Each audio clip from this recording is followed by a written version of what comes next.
warahmatullahi wabarakatuh. Apa kabar semua anak-anak? Jaga kesehatan ya.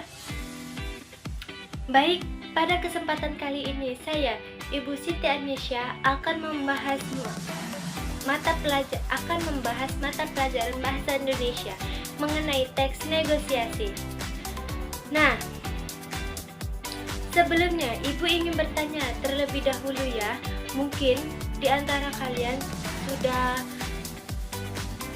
sudah pernah berbelanja di pasar, atau mungkin juga di antara kalian pernah meminta barang atau sesuatu kepada orang tua kalian.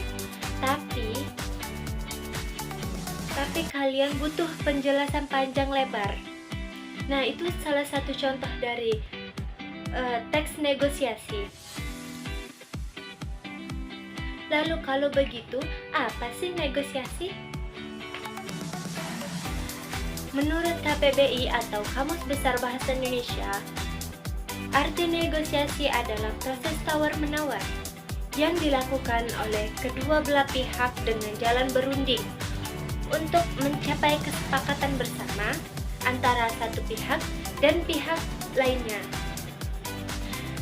Selanjutnya kita akan membahas mengenai jenis-jenis negosiasi. Apa sih jenis-jenis negosiasi itu? Negosiasi formal, yaitu pada negosiasi jenis ini untuk mendapatkan kesepakatan yang adil, maka kedua belah pihak harus menyelesaikannya melalui jalur yang sah. Yang kedua, negosiasi informal, yaitu dapat diselesaikan di mana saja, kapan saja, dan siapa saja. Selanjutnya, negosiasi dengan pihak penengah. Negosiasi tanpa pihak penengah. Negosiasi kolaborasi. Apa itu negosiasi kolaborasi? Yaitu berupa semua pihak yang melakukan negosiasi dapat menyampaikan pendapat dan keinginannya. Negosiasi dominasi, negosiasi akomodasi, dan terakhir, negosiasi menghindari konflik. Selanjutnya, kita akan membahas mengenai ciri-ciri negosiasi. Yang pertama, menghasilkan kesepakatan. Yang kedua, menghasilkan keputusan yang saling menguntungkan. Yang ketiga, saran untuk mencari penyelesaian atau jalan tengah. Yang keempat, mengarah kepada tujuan praktis. Yang kelima, memprioritaskan kepentingan bersama. Yang keenam, menyangkut satu rencana yang belum terjadi. Yang ketujuh, kegiatan komunikasi langsung. Yang terakhir, berbentuk dialog atau bisa diubah menjadi bentuk monolog. Nah, selanjutnya kita akan membahas trik-trik agar bernegosiasi berjalan dengan lancar dan baik. Kita dapat membutuhkan trik-trik pertama. 1. Membuat suasana menjadi santai. Kontak mata kepada lawan bicara atau lawan negosiasi. Yang ketiga, berbicara dengan santun. Bahasa yang baik, bahasa yang lembut. Yang keempat, menggunakan kalimat penghubung yang jelas. Yang kelima, bisa mengambil kesimpulan secara tepat. Kesimpulan secara tepat apa sih? Kesimpulan yang bisa kita ambil berarti kesepakatan yang diambil nantinya tidak boleh merugikan salah satu pihak manapun. Selanjutnya kita akan membahas mengenai kesantunan bernegosiasi. Apa aja sih kesantunan bernegosiasi itu? Apakah kalian sudah pernah dengar kesantunan bernegosiasi? Nah, baik, Ibu akan memberikan penjelasannya. Yang pertama, harus sabar. Ketika kita bernegosiasi, kita harus berperilaku baik atau sabar. Ya, tidak boleh ingin cepat selesai, tidak boleh terburu-buru. Selanjutnya, tidak boleh memperlihatkan rasa jenuh atau bosan ketika sedang melakukan kegiatan negosiasi atau tawar-menawar. Yang ketiga, tidak bicara terus-menerus, atau kita harus memberikan kesempatan kepada lawan bicara kita atau lawan negosiasi kita untuk berbicara. Jangan kita berterusan berbicara, itu tidak baik. 4. Tidak membicarakan diri sendiri, atau karena kalau kita membicarakan diri kita sendiri itu terlihat seperti sedang sombong atau sejenisnya ya gitu ya. Nah, jadi kita tidak boleh dalam bernegosiasi itu membicarakan diri kita sendiri atau berkata sombong, itu tidak baik. Yang kelima, tidak membicarakan keburukan lawan negosiasi, yang artinya tentu dong kalau kita lagi bernegosiasi itu tidak boleh membicarakan keburukan lawan negosiasi kita. Tentu negosiasi kita tidak akan berjalan dengan lancar dan dengan baik. Selanjutnya, tidak menggunakan bahasa daerah, yang artinya jadi ketika kita bernegosiasi gunakan bahasa yang nasional atau yang bisa mereka pahami. Bahasa yang bisa dipahami oleh semua orang, seluruh yang bisa mereka pahami apa yang kita ucapkan. Terus jangan berbicara bahasa daerah karena takutnya menyinggung salah satu pihak atau orang lain, dan akan terjadi kesalahpahaman terhadap pembeli dan penjual atau kita dengan orang lain. Yang terakhir, fokus terhadap topik penting mengenai struktur negosiasi jual beli. Apa aja sih dalam struktur negosiasi jual beli? Apakah kalian sudah tahu atau kalian sudah pernah mempelajari?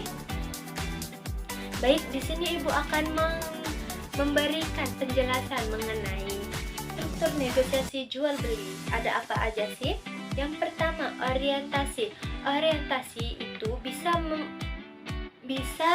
merupakan pembukaan salam berupa sapaan, perkenalan. Nah, itu semua masuk ke dalam orientasi. Yang kedua itu permintaan, bisa berupa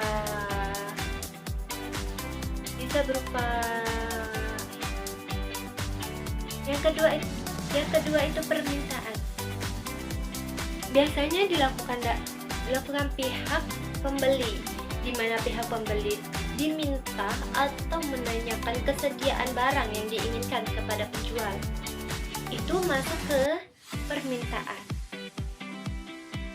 Penawaran, biasanya ketika sudah ada barangnya, kemudian sudah diketahui harganya.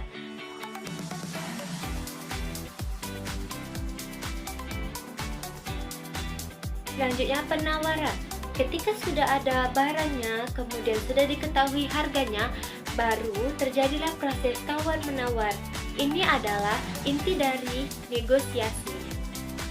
Selanjutnya persetujuan, yaitu kesepakatan di antara kedua belah pihak agar tidak saling merugikan antara lain. Pembeli. Selanjutnya pembeli.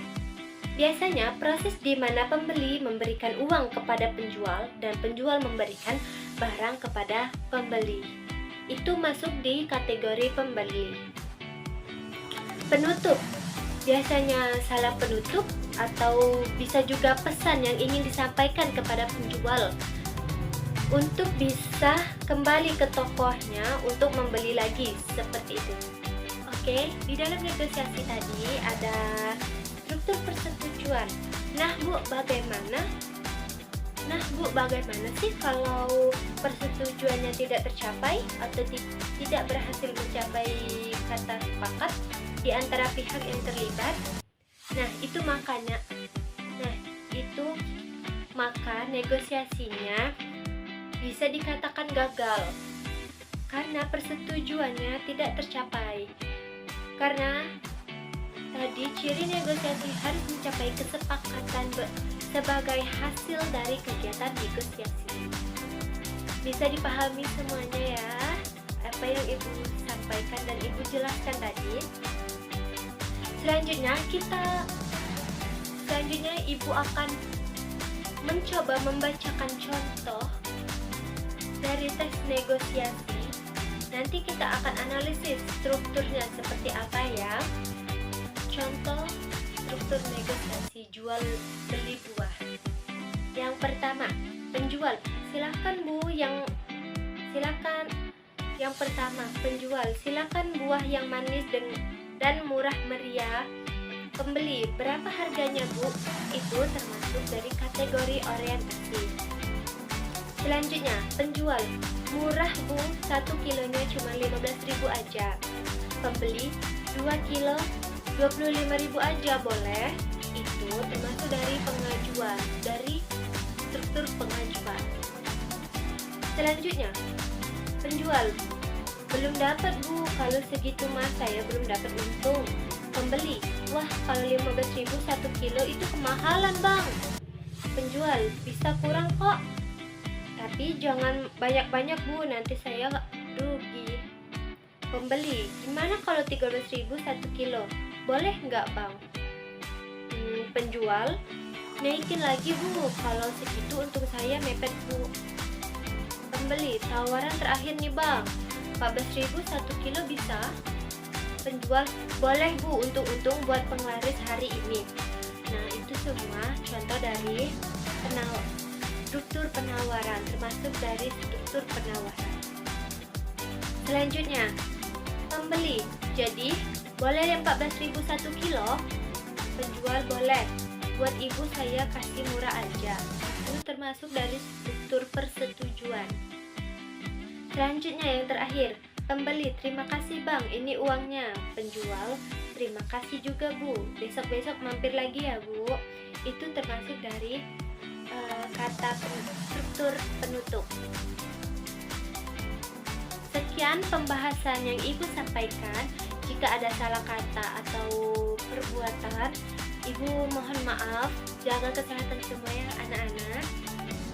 Ibu akhiri, wassalamualaikum warahmatullahi wabarakatuh.